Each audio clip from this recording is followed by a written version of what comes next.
పాపం తాను మోసి పాపం తీసి రక్షణ భాగ్యం నీకై సిద్ధము చేసి విశ్రాంతినీయగా నిన్ను పిలువగా విశ్రాంతినీయగా నిన్ను పిలువగా నిర్లక్ష్యము చేసిన తప్పించుకొందువా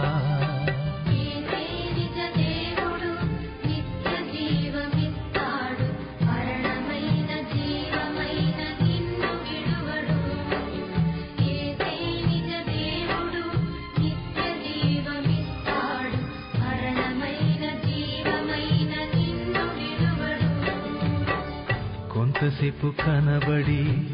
అంతలోనే మాయమయ్యి ఆవిరి వంటిదిరాయి జీవితం లోకాన కాదే